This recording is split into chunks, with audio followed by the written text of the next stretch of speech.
Swayam Prabha. Digital India. Educated India.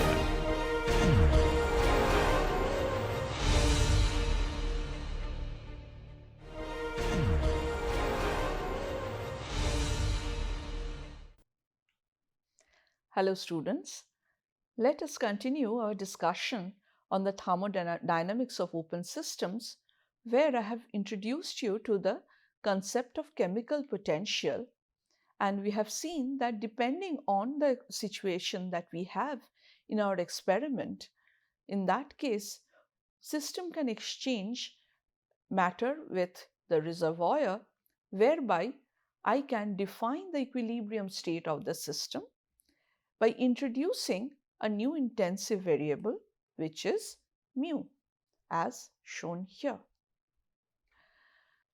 And I've also introduced you to the commonly used definition of chemical potential as a partial derivative of the Gibbs free energy with respect to the number of particles of the ith type present in an M component system.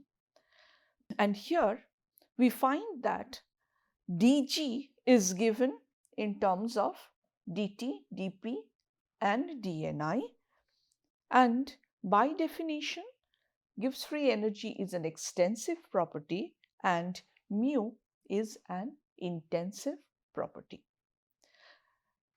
Now we have started talking about what happens to chemical potential for a pure substance where the number of components M is equal to 1. So in this case, we have already shown that mu is nothing but the molar Gibbs free energy at the given temperature and pressure at which I have taken this partial derivative del G del N. Therefore, using the dependence of Gibbs free energy for one mole of a substance on temperature and pressure, I can very easily write down d mu is equal to minus dm into minus sm into dt plus vm into dp. So what are these quantities? Sm is the molar entropy, and what is Vm? Vm is the molar volume. Now, what is the significance of this relationship? Please remember, temperature and volume, these are intensive quantities. And here I have Sm and Vm multiplying them. But these are quantities which are independent of the number of moles which are present in the system. Therefore, on the whole, this expression expresses the variation in the intensive quantity mu as a function of temperature and pressure. Let us next think about whether we can determine the chemical potential for an ideal gas, where I do know how to express Vm, that is the molar volume, in terms of the temperature and the pressure of the gas. If I take this expression and put it in the equation that I've already derived, what do I get? I'm going to get d mu is equal to minus Sm into dt plus, now instead of Vm, I'm going to put in this expression, and therefore the second term now will turn out to be RT by P into dP. If that is so, then for an isothermal change in state, let us say that the ideal gas is undergoing an isothermal change in state from a pressure P0 to a pressure P. And here I am using the notation that P0 is the standard pressure. And then I can write down that this equation can now be integrated from starting from the standard state where mu is equal to mu naught, and I go over to the pressure P where mu is equal to some given value mu. And under such condition, as you see, that it's isothermal and therefore dt would be equal to 0. So how many terms shall I have on the right hand side here? On the right hand side, I'll have only one term remaining where temperature will now be outside the integration. And the result of this integration would be mu Tp, that is equal to mu naught T at the standard pressure plus RT ln P by P naught. So very easily, as you can see here, we have been able to estimate the value of chemical potential as a function of temperature if I know the value of chemical potential at standard pressure. So P naught is known to you. This should be some constant at a given temperature T. Therefore, knowing P, I know how to estimate this portion. So let us move ahead and think about for a mixture of M components where I know the definition of mu I. If I have an initial equilibrium state when the system is present at a temperature T, pressure P, and N1, N2, etc. are the number of moles of the component of type 1, 2, and so on. I'm going to look at a final equilibrium state where in general I have carried out the following changes. At the final equilibrium state, the temperature has changed from T to T plus dt.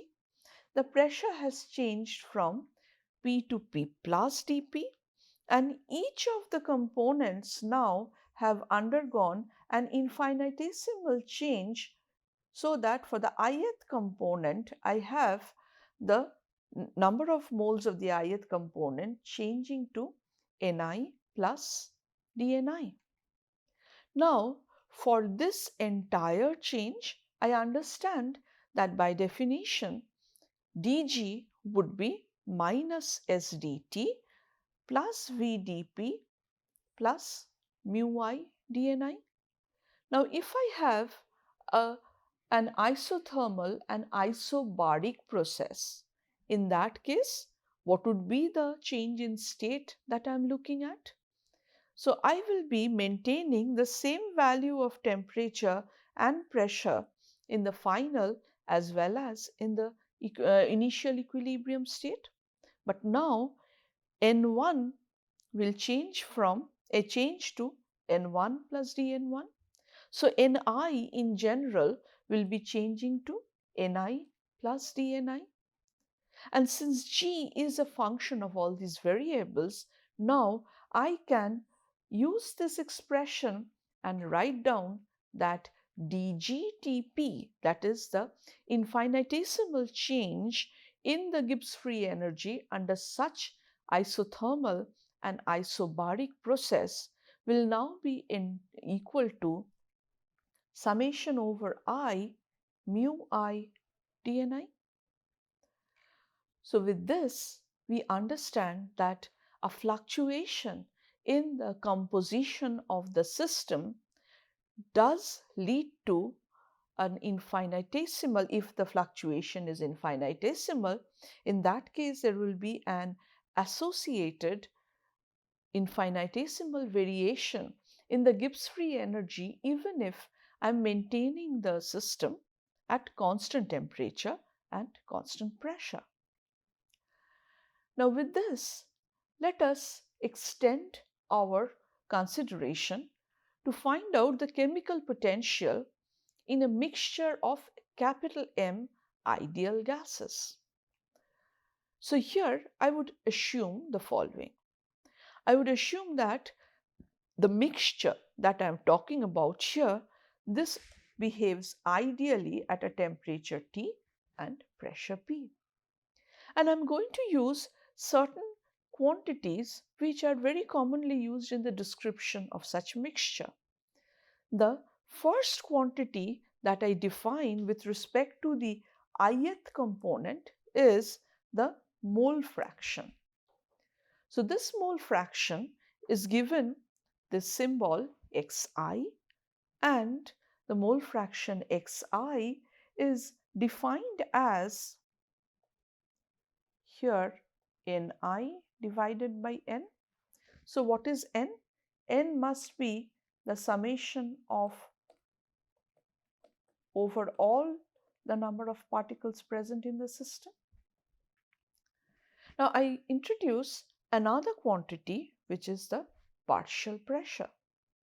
Now here, by Dalton's law, I would say the partial pressure Pi corresponding to the ith component of this ideal gas mixture is proportional to the total pressure P at which the system has been maintained, the mixture has been maintained, and the other quantity that appears in this equation is the mole fraction Xi. With this, our idea is, in this mixture, can I find out the chemical potential of the ith component?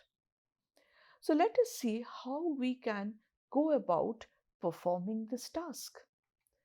I'm going to start by using the expression that I have derived for an ideal gas in my earlier slide. So what is the chemical potential of the ideal gas I when it is present at a temperature T and its partial pressure in the mixture is Pi?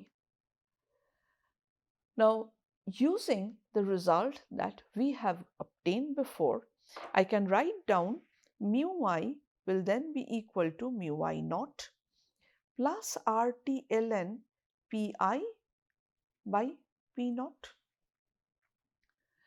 In this case, I am going to use the definition that the partial pressure is equal to Xi into P, because my system is maintained at a temperature T and a total pressure P.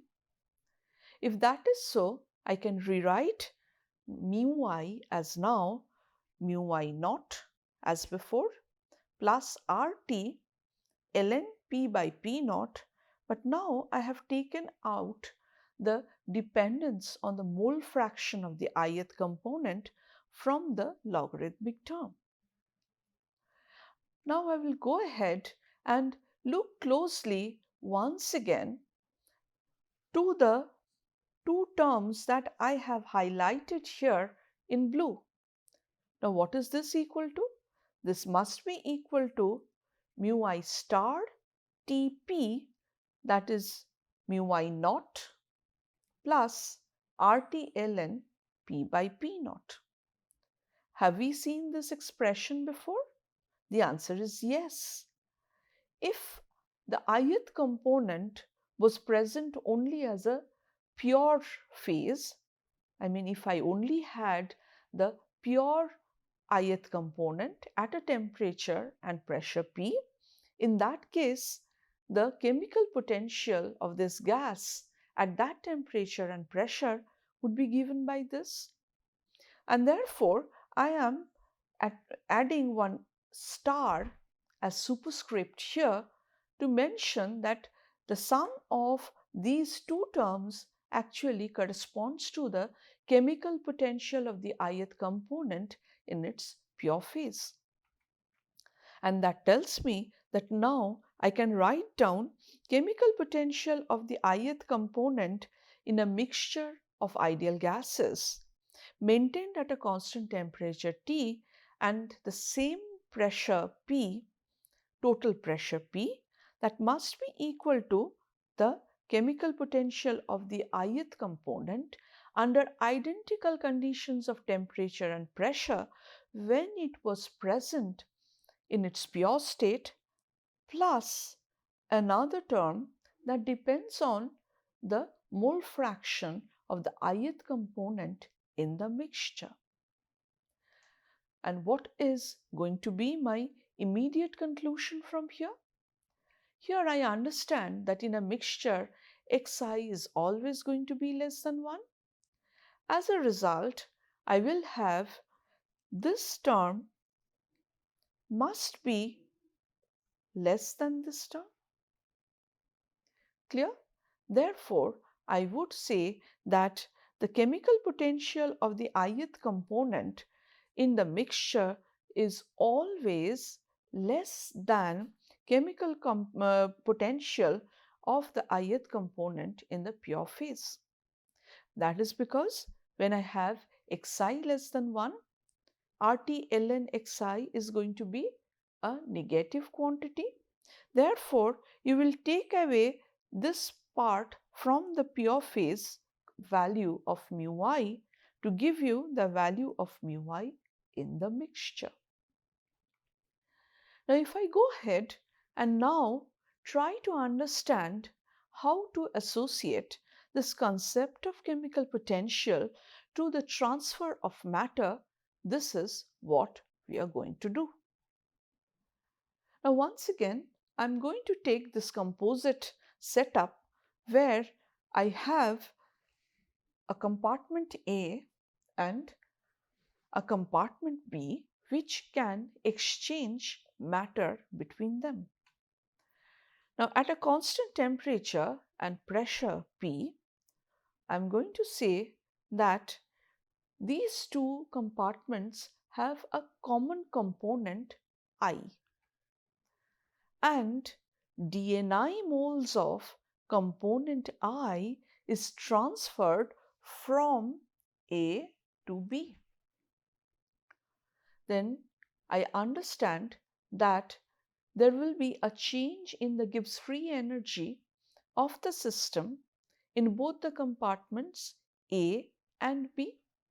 So what is going to be the change in the Gibbs free energy in compartment A? This is going to be at this given temperature and pressure, dGA is going to be mu IA into minus dni because it has lost dni moles of the ith component. So what is mu IA? That is the chemical potential of this ith component in the compartment A. Since the compartment B has gained dni moles of the ith component, what is going to be the corresponding change in the Gibbs free energy? That is given by dGB, and this is going to be mu IB into plus dni. Now, mu IB corresponds to the chemical potential of the ith component in the compartment B. So due to this transfer of matter from A to B, what is the net change in Gibbs free energy at the given constant temperature and pressure? I can evaluate that provided I can sum up dGA and dGB. And by combining these two expressions, now I can say that dG is equal to mu IB minus mu IA into dni. So now you see that we are looking at a process which is resulting in a net change in the Gibbs free energy at a given temperature and pressure. Now, what is the condition for a spontaneous transfer of matter in a situation like this? In this situation, if I have to have a spontaneous transfer of matter, the net change in Gibbs free energy dGTP must be less than 0 in the direction of transfer. And therefore, I can say if there is a case where mu IA is greater than mu IB, what would happen to dG? If mu IA, so we are going to consider this particular expression and say that if mu IA is greater than mu IB, then the term within the first bracket that is going to be negative. And consequently, since dni is a small but positive quantity, therefore dg is going to be less than 0. Therefore, if the chemical potential of the ith substance is higher in the compartment A in comparison to the compartment B, I can very easily conclude that a spontaneous transfer of matter will take place from the region A to the region B. Now let me consider the next case where mu IA is less than mu IB. So in that case, this term in the first bracket, that is positive. Since dni is anyway a positive number, small but positive number, therefore in that case dg Tp is going to be greater than 0. So I would say that here, if it so happens that the chemical potential of the ith substance is higher in B, then a spontaneous transfer of matter from A to B is not possible. Now comes the third case. The third case is where mu of the ith component in compartment 1 is equal to the corresponding value in the compartment B. And what does it tell me about dgTp? It tells me that under that condition, dgTp is going to be equal to 0. So if I use these three relationships and now look at the condition of spontaneous transfer of matter, then I understand that spontaneous transfer of matter occurs from a region of high to low value of mu under the given condition of temperature and pressure.